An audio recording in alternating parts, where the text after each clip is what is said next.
आज 74वां गणतंत्र दिवस है। आप सबको गणतंत्र दिवस की पूर्व संध्या की बधाई।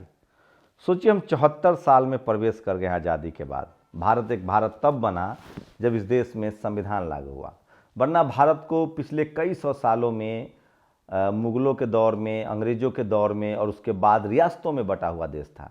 लेकिन शुक्रिया कहिए सरदार पटेल साहब का, प्रधानमंत्री नेहरू का और इस देश के संविधान निर्माण में सबसे महती भूमिका निभाने वाले और ड्राफ्टिंग कमेटी के चेयरमैन डॉक्टर अंबेडकर। उन्होंने भारत को संविधान दिया और भारत एक भारत बना, एक राष्ट्र बना। और उसी के बाद जो टुकड़ों में बटा हुआ था, जो रियासतों में बटा हुआ था, इस देश के कानून मंत्री थे बाबा साहेब, सरदार पटेल गृह मंत्री थे, नेहरू प्रधानमंत्री थे। और इन लोगों का विजन था कि एक मुल्क बनाना है, एक मजबूत भारत बनाना है, जो जातियों में बटा था, जो रियासतों में बटा था, जो धर्मों में बटा था। लेकिन आज भी 74वां गणतंत्र दिवस की संध्या पर आपको यही किया जा रहा है, धर्म जाति में बांटा जा रहा है। बाबा साहब ने कहा है कि मैं अंत में भारतीय हूँ और सिर्फ भारतीय हूँ, मैं सिर्फ भारतीय हूँ और सिर्फ भारतीय हूँ। लेकिन वो कौन लोग हैं जो पहले धर्म लिखते हैं, फिर देश लिखते हैं, फिर जात लिखते हैं? कई लोग तो ऐसे हैं जो पहले जात लिखते हैं, फिर धर्म लिखते हैं, फिर भारत लिखते हैं। ऐसे लोग की पहचान कीजिए। जो लोग, मैं फिर कह रहा हूं, 74वें गणतंत्र दिवस पर शपथ लीजिए कि हम सिर्फ भारतीय हैं। सोचिए, इस देश में एक संवैधानिक व्यवस्था की गई है। इस देश के नागरिकों के लिए जिनका जाति और धर्म के नाम पर शोषण हुआ, लिंग के आधार पर शोषण हुआ आज़ादी से पहले, उसको मजबूत करने के लिए, ताकि देश मजबूत बने, सब बराबर हो जाए, संविधान में कुछ प्रावधान किए गए। कौन लोग हैं जो उसको नहीं मानते हैं? हम सब तिरंगा फहराते हैं अपने घरों पर, अपने दफ्तरों में। आज 74वें गणतंत्र दिवस पर कसम लीजिए कि हम एक एक संविधान की कॉपी अपने घरों में रखेंगे और उसको पढ़ेंगे, जिसमें इस देश के नदी नाले, पशु पक्षी, हर आदमी के अधिकार और कर्तव्य का पूरा विवरण है। और उससे आपके लीगल राइट्स मजबूत होते हैं। जिस दिन भारत के घर घर में संविधान पहुंच गया, यकीन मानिए देश उतना मजबूत होगा जिसकी आप कल्पना नहीं कर सकते हैं। ना आप किसी का शोषण करेंगे, ना आपका कोई शोषण करेगा। संविधान आपको वो समझ देगी कि ना आप गलती करेंगे, ना आप किसी को अपने साथ गलती करने देंगे। सोचिए, इस देश के मनुवादी, जातिवादी, ब्राह्मणवादी मीडिया की करतूत। स्वतंत्रता दिवस पर तो फिल्में समझ में आती है, गणतंत्र दिवस पर संविधान की चर्चा नहीं होती है।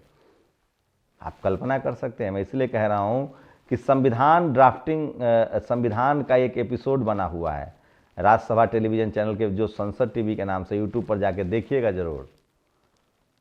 और मैं तो शुक्रिया कहता हूं हमेशा से, उस समय जो डायरेक्टर थे या जो भी सीईओ थे, जिन लोगों ने संविधान को लेकर एपिसोड बनाया सरकारी चैनल पर, राज्यसभा टेलीविज़न पर, वो बहुत ही अहम था और वो शानदार है। और आप उसको देखिए भी और अपने घरों में एक संविधान की कॉपी रखिए।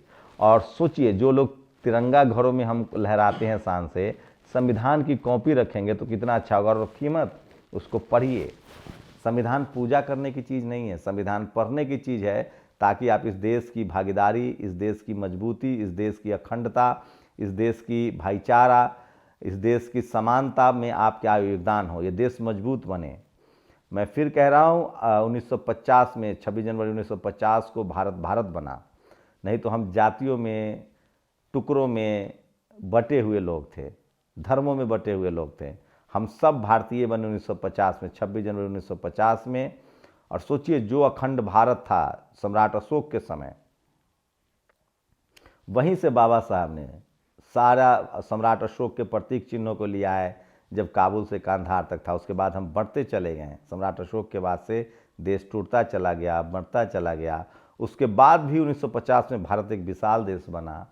और अगर हम लोग उसको भी बचाए रखें तो भी भारत एक महत्वपूर्ण, विशाल और विश्वगुरु बनने का हक रखता है। लेकिन उसके लिए ज़रूरी है कि जो संविधान में बातें की गई है, कि संविधान में वैज्ञानिक सोच की बात हो, वैज्ञानिक टेम्परामेंट की बात हो, उसको अनुसरण करने की ज़रूरत है। और स्कूल, कॉलेज, अस्पताल, दवाई, सिंचाई, पढ़ाई लिखाई, विज्ञान, देश की सेना को मजबूत करना है। अखंड जो मजबूत भारत बनेगा वो तभी बनेगा जब सबको बराबर और समानता का अधिकार मिलेगा। एक संप्रभुत्व भारत, संप्रभुता संपन्न भारत तभी बनेगा जब हम सब नागरिक इस देश के पहले भारतीय बनेंगे और जो भी संविधान में प्रावधान है उसको माने, संविधान पूरी तरह से लागू हो, तब जाकर भारत एक मजबूत मुल्क बनेगा। इसलिए मैं सब लोगों को 26 जनवरी की पूर्व संध्या पर आपसे गुजारिश है कि अपने घरों में संविधान लाइए, अपने बच्चों को संविधान पढ़ाइए और संविधान में जो आपके अधिकार हैं और कर्तव्य हैं उसका पूरा पूरा पालन कीजिए। तभी ये मुल्क विश्वगुरु और शानदार मुल्क बनेगा। तभी हम असले राष्ट्रवाद का मतलब है कि संविधान को पूरी तरह से पालन करें। आप किसी धर्म के हो, किसी जाति के हो, ये आपका निजी मसला है। संविधान आपको अधिकार देता है कि कोई आपके धार्मिक पहचान में हस्तक्षेप नहीं कर सकता है, लेकिन आप सबसे पहले भारतीय हैं।